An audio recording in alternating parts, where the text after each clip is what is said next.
commercial as well as on the R&D side, especially on the research. Why is the antimicrobials today becoming a very buzzword?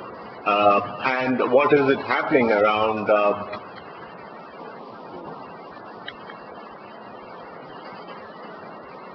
And if you look at it for the past 5 years, the debate on the usages of antimicrobials has always been increasing. And in today's discussion, in today's topic, the points that I would like to cover were is on what is the debate going on, 2, provide some clarity related to the classes of antibiotics being used in food-producing animals. What is the risk associated with that? What does the risk analysis mean for responsible, prudent use of antibiotics? And finally, what are the global classifications of antibiotics by the WHO, the World Health Organization, the OIE, our veterinary side, and a suggested policy and adoption and position paper. Well, the last 4 years, this is what is the story. You see a lot of media coverages related to the usages of antibiotics. You've had Newsweek talk about antibiotics. You have a lot of other medias, televisions talking about antibiotics. These are public concerns that people may acquire. Foodborne illness that cannot be appropriately treated with antibiotics as a result of antibiotic resistance bacteria that are derived from food animals that have been treated with antibiotics. Basically what it means is any of the antibiotics that are being used for the treatment of the food producing animals, if that can cause a resistance to the humans, thereby the concerns on the usages of antibiotics in the on the food producing animals can create resistance in the humans. So this is why the media created such a hue and cry about the usages of antibiotics in the food-producing animals. And of late, this debate continues to be very much involved. What is the debate? On one side, it is a debate related to the usages, responsible use of antibiotics, but then it has taken into 2 different dimensions. On one side of the debate is related to is antibiotic use sustainable? And does it have any impact on the animal welfare? And the second part of the debate is, does this cause, there's a second group of people talking about the antimicrobial resistance. It's us as producers to ensure that we have a clarity in terms of this debate and then balance this debate in terms of what is happening around in the globe around us. So this debate surrounding the antimicrobial resistance are basically constraints and very complex.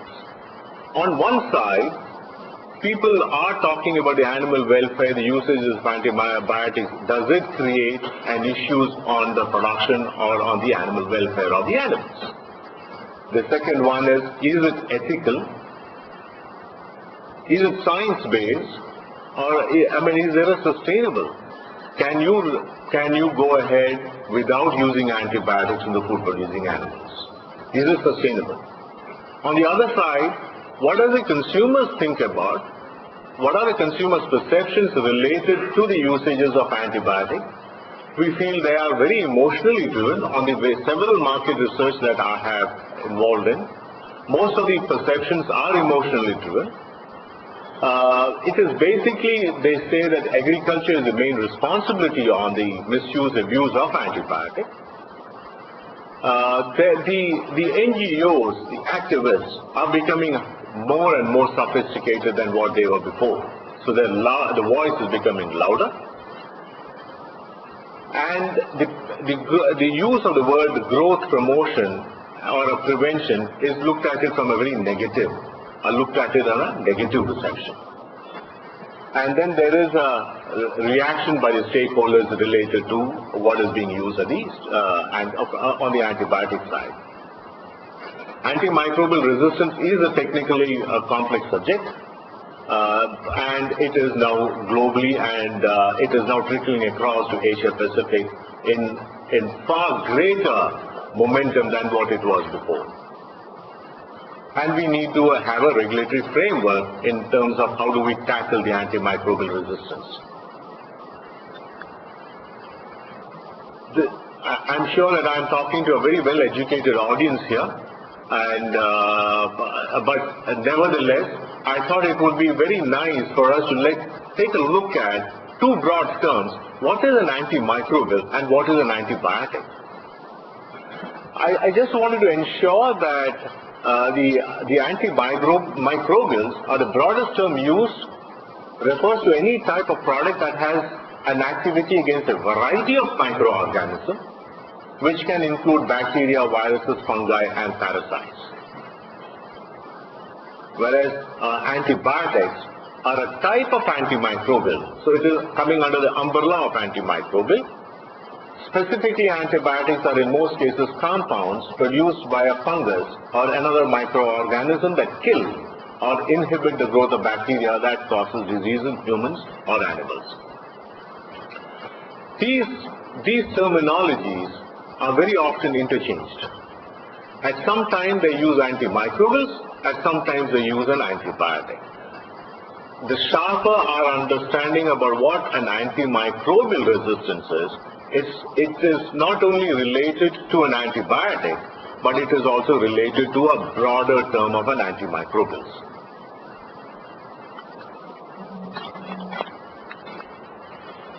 Do we need an antibiotic? Why do we need an antibiotic?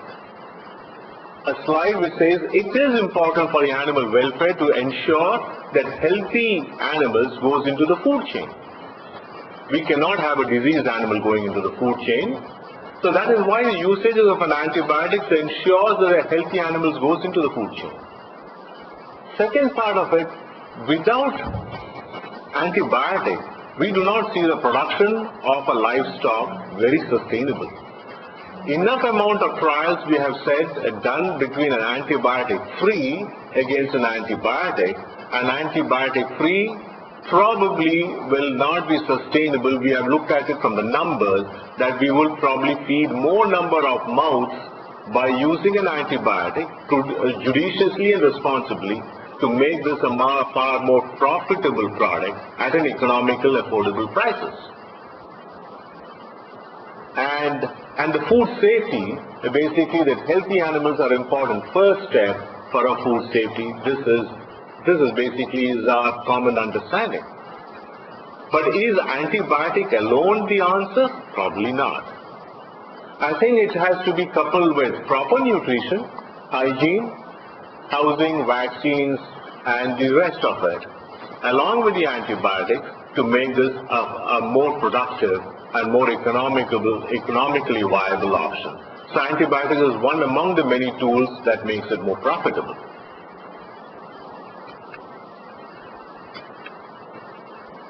This is perhaps among the whole discussion the most important slide.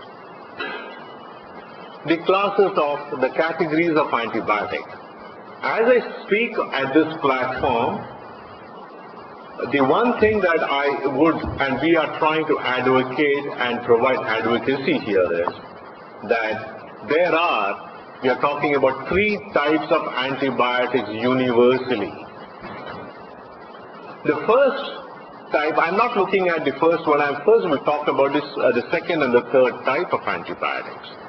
There are a class of antibiotics that are only used for the humans. And these type of antibiotics we do not recommend for the usage of such antibiotics on the animals. We want to preserve this antibiotic, and we call them in a very common simple term as human-only antibiotics. There is a second type of antibiotics which are only used in the animals, and this is the knowledge. And such type of antibiotics which is not used in humans and does not create a human risk situation, which are safe to be used in the animals, we call such type of antibiotics as animal-only antibiotics. And there is a third type of antibiotic which are used both in the humans as well as in the animals. The biggest concern is for us to tackle these type of antibiotics, which we generally call them as a shared class of antibiotics. And the shared class are such classes where we have usages for both humans as well as the animals. So predominantly, the antibiotic resistance are caused, or one of the predisposable factors are the shared class of antibiotics. And how do we make them a more responsible use of such antibiotics?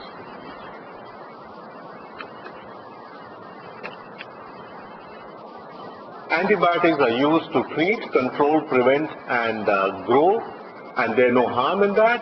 Animals which are diagnosed with illness, we need to treat them, otherwise it will create problem for the others. We need to control because it will spread the diseases from the other animal, from one flock to another. It will also, when there is a disease, it will also be helpful for us to prevent such a disease. And then there are, intestinal microflora, which will basically balance it out so that more nutritional disposition is there for the growth of for the birds. These are some of the common terminologies you will see more increasingly used globally. And some of these common terminologies would be what the word AO. The word AO stands for animal-only antibiotics. There are some classes of antibiotics which we call are only used for the animals. They are the ionophores, the monensins, the narancins, and the others. Such type of antibiotics are not used in the humans. Then there are the others called orthosomycin group. Avelamycin is one. Quinolins have quinol, bambamycin, flavomycin, and carbadox. These are only animal-only antibiotics. Then there is a ST is called a shared class. GP is for growth promotion, which is a challenge for the shared class. Continuous use is CU, which is also a challenge for the shared class. AW is the animal welfare. Sustainability, the word sustainability means economically and socially acceptable and environmentally friendly. AMR stands for antimicrobial resistance. WHO antibiotic classification, there is a World Health Organization's classification. They have 4 types, which is CI, it's called critically important. HI is highly important. I is important, and MC is called not classified.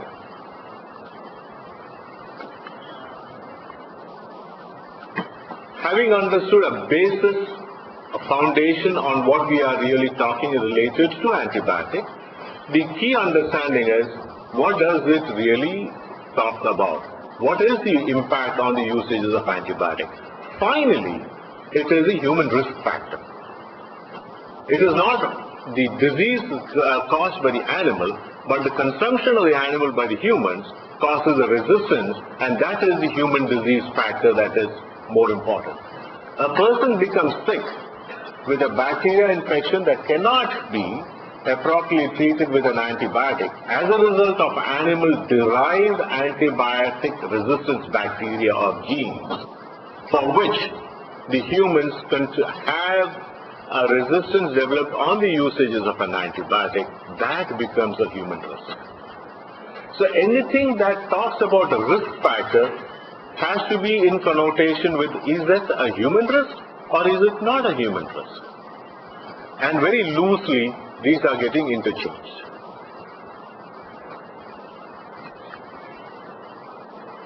And antimicrobial resistance, not only an antibiotic, an antimicrobial resistance, basically the entire classes of antimicrobials can create an antimicrobial resistance. The drug used for the infection caused by a bacteria, some of the bacteria gets killed by an antibiotic, some of them become resistant and sturdy, that gets multiplied, and that cannot be treated with any other antibiotic, and that creates an antimicrobial resistance. So our judicious use, responsible use program is to ensure how do we prevent such sort of a resistance to an antibiotic. So what is the usage? What are the platforms to use such antibiotics so that the resistance to the humans does not develop?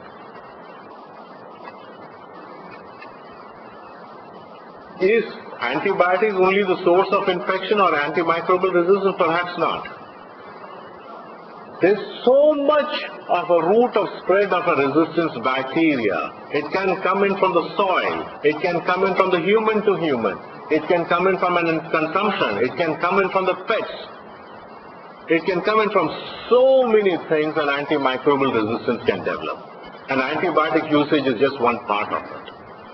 Interestingly, when you look at the next slide, okay, to what extent does the use of antibiotic, the key question therefore is, to what extent does the use of antibiotic in animal production contribute to bacterial antibiotic resistance already present in humans? Is it 0% or is it 100%? As scientists, as people working in this field, this is the question that bogs us all the time. To what extent should resources be directed to intervene, and how will success be determined? So from a veterinarian side, the issue is between the veterinary versus medical needs of antimicrobials to treat and make the flock healthy, the selective pressure of antibiotic use in animals, zoonotic bacteria that may be exposed to drugs during antimicrobial use for food and animal infections. Animal antibiotic use is not the source of all human antibiotic resistance.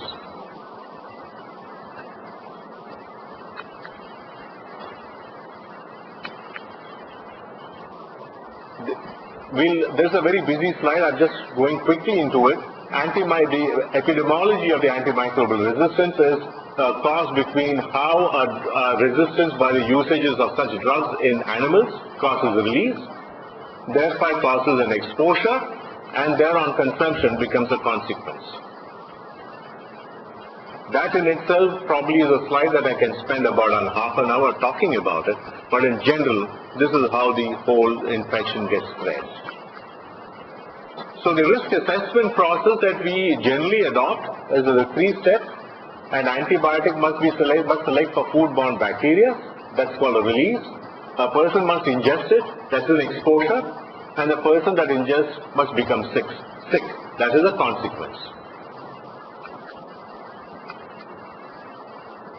A risk assessment on the usages of an antibiotic, connecting the causal chain on one end is an antibiotic used on farm. On the other end, adverse treatment outcomes in the humans can only be connected with this chain, and if there is no connection, there is no risk. So it is a chain between the two that will be probably the movement of men and material movement or transfer between people. That is the chain that basically causes the connections between risk and no risk.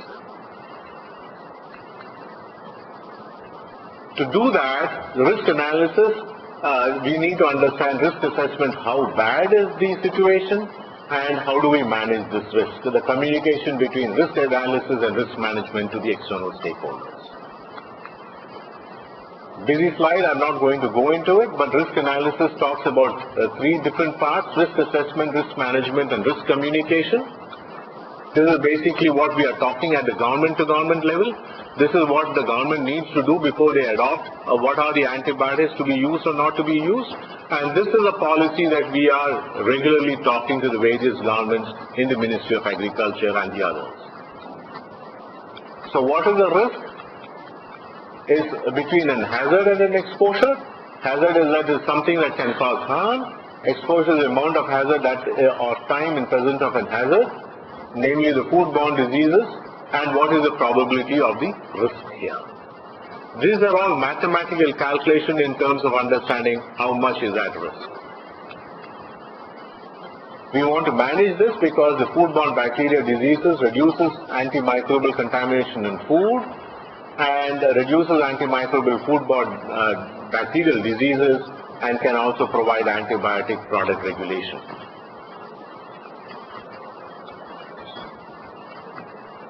But this is a very interesting slide. How much of an antibiotic, how many people have died because of the usages of antibiotics? In fact, being a victim of a violent crime, the number of deaths is 1 in 200. Being dying from a heart disease is 1 in 384. Dying from a stroke is 1 to 1,750. Being murdered is 1 in 18,000. Acquiring a foodborne infection from fruit or vegetable is 1 in 375,000. Being attacked by a shark is 1 in 700,000. Dying from a bee sting is 1 in 9 million. And acquiring resistance from a campylobacter bacteria or a macrolide created in poultry is 1 in 14 million.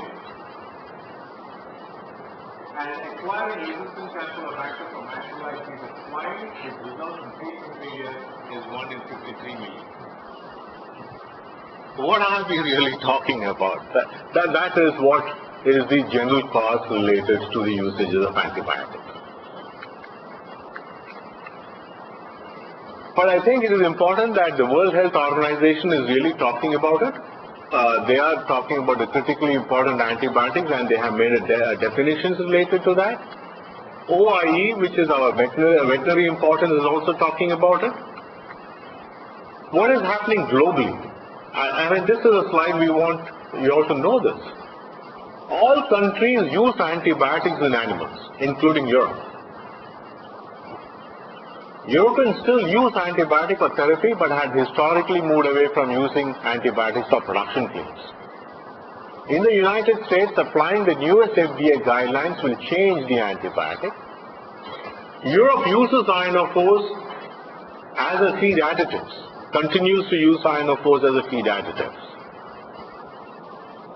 And the difference is Europe allows use of some antibiotics not allowed in the US. Europe metrics on antibiotic use does not include ionophores. US and Canada will still allow the usage of animal-only antibiotics for production purposes.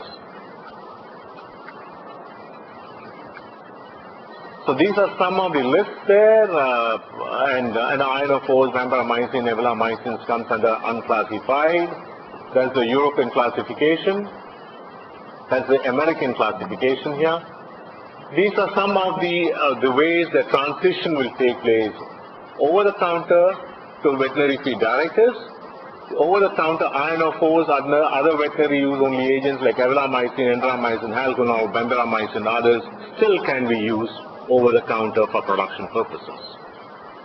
But 2016 and 17 onwards, the others will only use a veterinary oversight. Needs to be only with a treatment claim. The label should be only for the treatment claim of such products. This is in the US, and similarly this is the same situations in the Europe.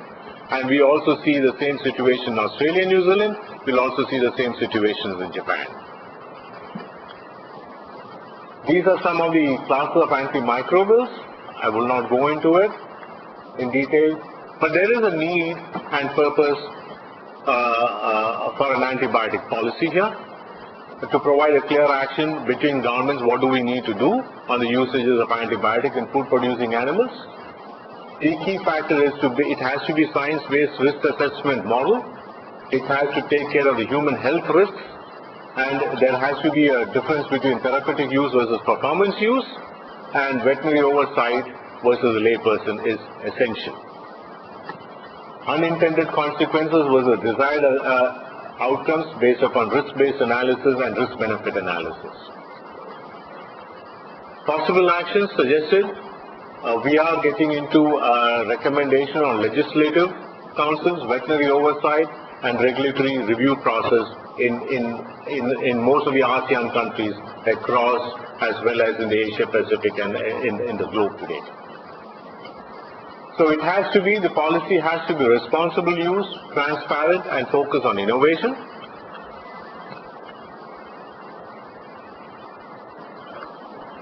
We need to probably support the veterinary oversight for the shared class of antibiotics. And some of these labels which we will be currently used to how we will going forward.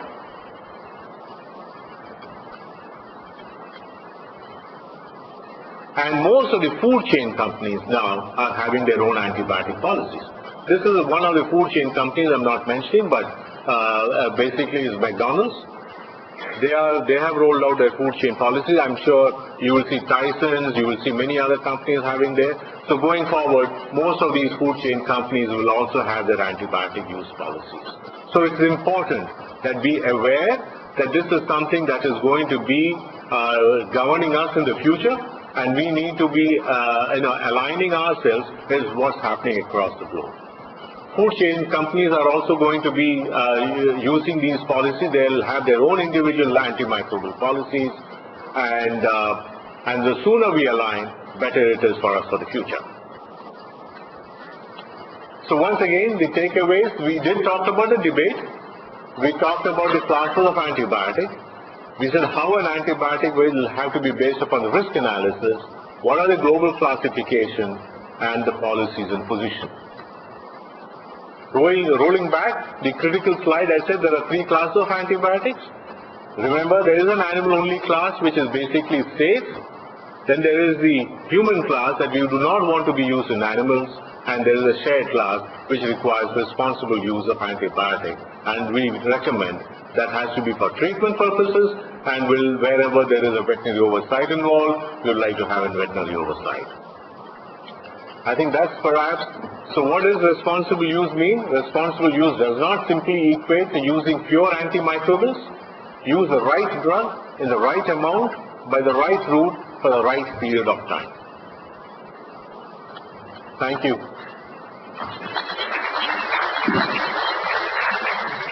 Now open for the question and answer time. Yeah.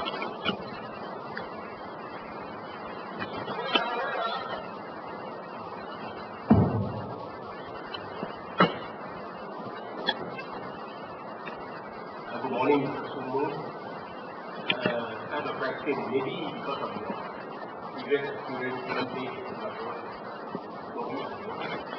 You could have prior experience legally, you know how Malaysian government works compared with us and involved in the production company. So what bugs me today is that you know that Malaysia is a relatively young country. We are 50 years old. And our animal ordinance is only 62 years old, which is 1953. A lot of our act comes from the Animal Act of 1953. Having said that, we have seen the earlier slide how WHO, OIE come to the position of human only, shared class, animal only. And also looking at the aspect, understanding that Europe and even America is moving the position of different countries whereby antibiotics can be used but only therapeutic and not in production claims and so on and so forth. Malaysia, I believe, is soon implementing this country. But we do not want Malaysia to have an easy way out to say that you are going to ban all antibiotics because that's the easiest way to do. No antibiotics, therefore we are not worried whether the farmer will use it at the therapeutic level or as a production Performance. Why do I say that? Because our 1953 Act still allows tradesmen to handle antibiotics. So having said that, I'll ask you that your prior experience working in this region, how does our government think? Don't mind sharing. Sure. We've had several interactions with the Malaysian government. We've been talking about to them related to understandingly the Feed Act, which is now getting amended July 1, 2015, which got amended to now for implementation of the Feed Act, really talks about many of these things in its act. Whether it is getting implemented or not is a separate part of it. But many of these discussions are already there in the Feed Act. In fact, we are talking about to the Malaysian government related to antibiotic policy. They are very open to the discussions, and we have done a lot of work with them related to the antibiotic framework of the antibiotic policy. We are not recommending the Malaysian government to remove antibiotic as a complete ban. We are saying that our advocacy is to look at responsible use of antibiotic based upon the criteria which is on the human risk model, for which there is a risk analysis that are being recommended. We have shared with them the several models of risk analysis, and we are in the process of getting into a framework of a risk analysis model so that they can understand what are the risks related to the usage of antibiotics. I would be very surprised if a Malaysian government will remove all antibiotics. I am definitely sure that the animal-only antibiotic will continue to be remaining, and they will continue to be used for performance purposes. The area that we probably need, where not more clarity is available today, is on the recommendations of a veterinary oversight. Currently, it is not a functional model to me, and I don't think that will be a functional model for some more years to come. Under that scenario, we are recommending that how do we want to look at making people accountable for the usages of an antibiotic based upon the label claims. And then what would be the legislative consequences for not following those label claims are the ideas that we are talking with the Malaysian government related to the usages of such antibiotics. It will be rolled out in phased manner, but I think the Feed Act, which is generally coming in, because you have Feed Act being controlled by one agency, and then you have the MOA controlling the treatment of the products in the other agencies today. MOA will continue to look at the treatment and control of diseases. Feed Act will continue to talk about the usages of growth promotion for the directly at the feed level. But both these acts, there is one common, that if it is for treatment purposes, it should be governed by MOA and should have a veterinary oversight. But the veterinary oversight is currently not available, so what do we do next? So we are looking at a label claim is to be a prelude to ensure that such things are being maintained. There's a very short answer, but there's so much of a complications behind that.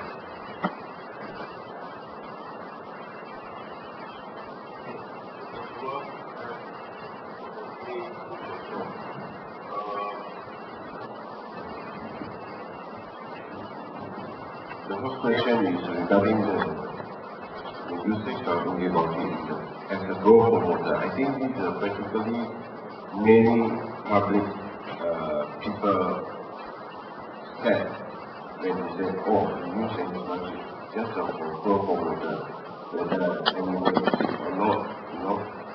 So what's your comment on that? And then the second question is the cross-resistance of certain antibiotics, especially those sulfur drugs, penicillin drugs. You probably use only in animal, but at the same time, the other group of antibiotics used in the human side. For me, and the last question is regarding the EU. I understand that in 2009 already totally banned usage of antibiotics in the field, and they are going to also stop using antibiotics as a local treatment to the animal, unless it's given as a serious treatment drug. I also understand that recently Ilanco was given again a chance, not say a chance, to come back to use certain antibiotics in the EU community. And can you share the story behind that? Sure. Now, first let me, excellent question, appreciate you asking that. First, let me talk about the second question first, related to cross-resistance. I think this is a global phenomenon.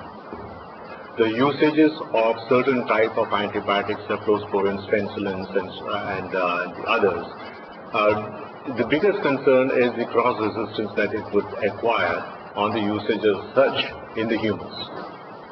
The usages of animal, creating cross-resistance for that in the humans, and thereby making the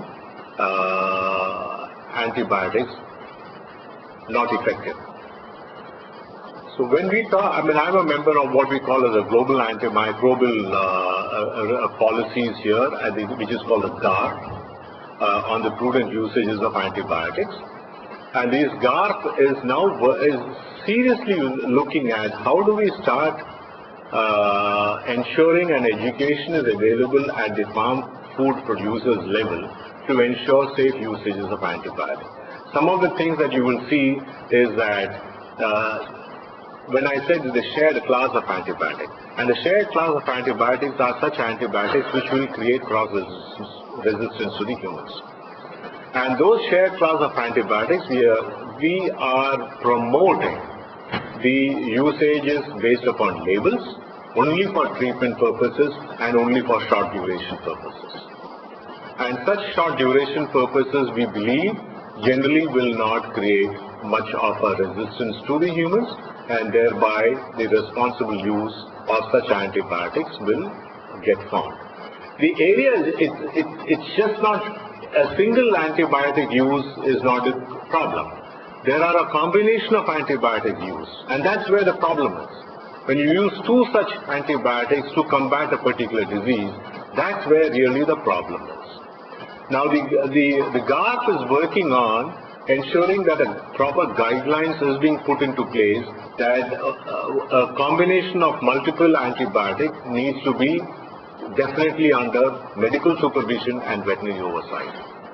We do not we'll less recommend the usage of multiple antibiotics, and we'll only want the usage of single antibiotic for treatment purposes, and it has to be on a short duration, and it has to be based upon on the veterinary oversight of a medical professional who will look at how does this whole thing work on.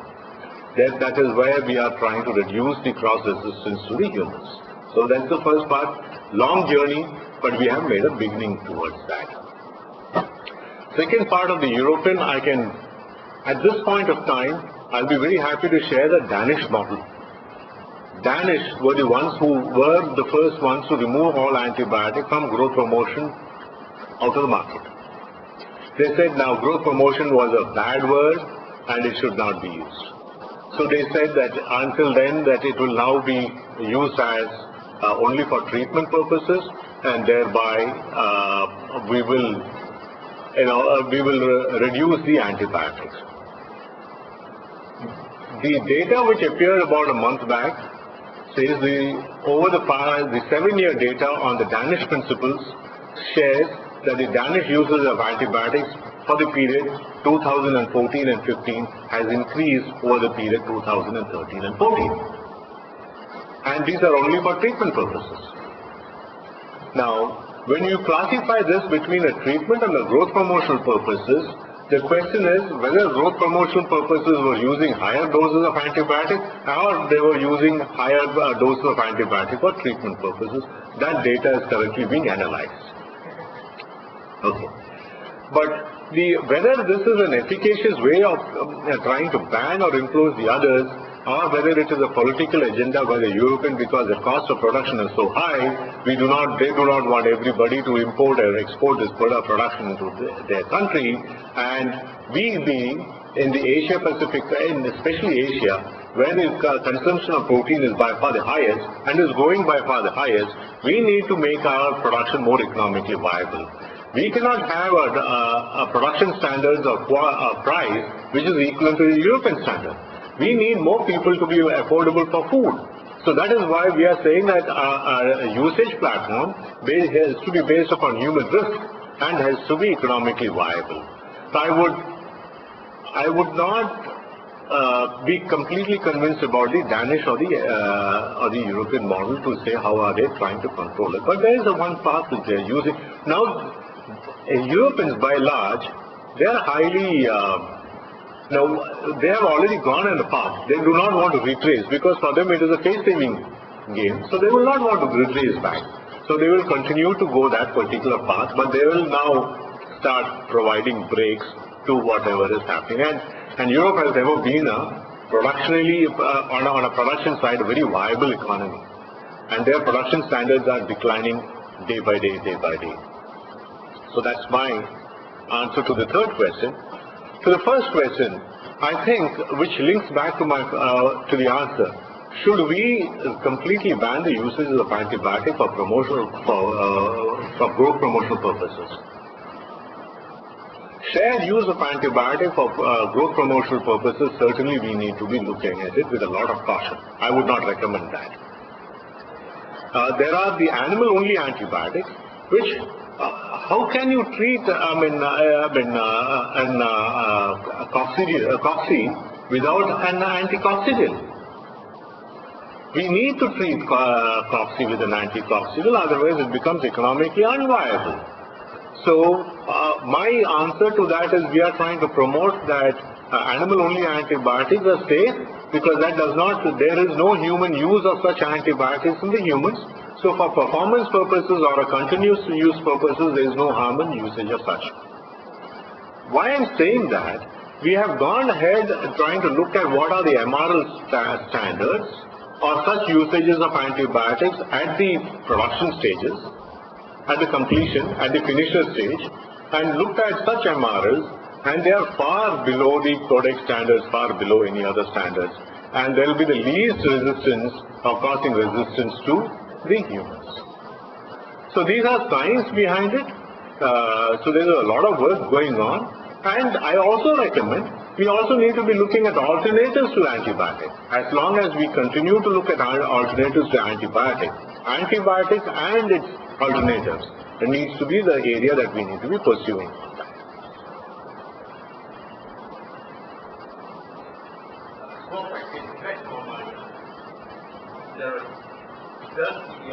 Will other countries also agree with the concept that you mentioned, or just a number of countries?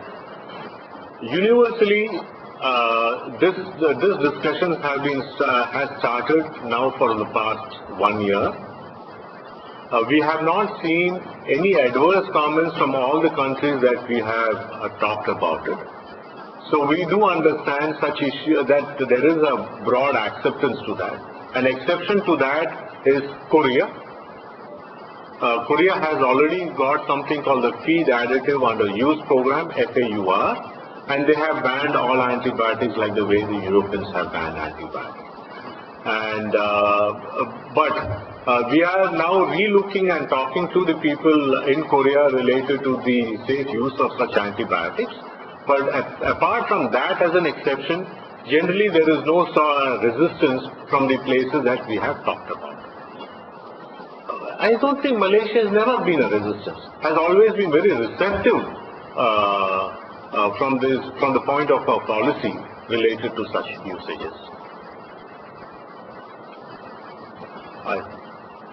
I hope that there's anything I'm there and get back to me. And thank you very much for your valuable time.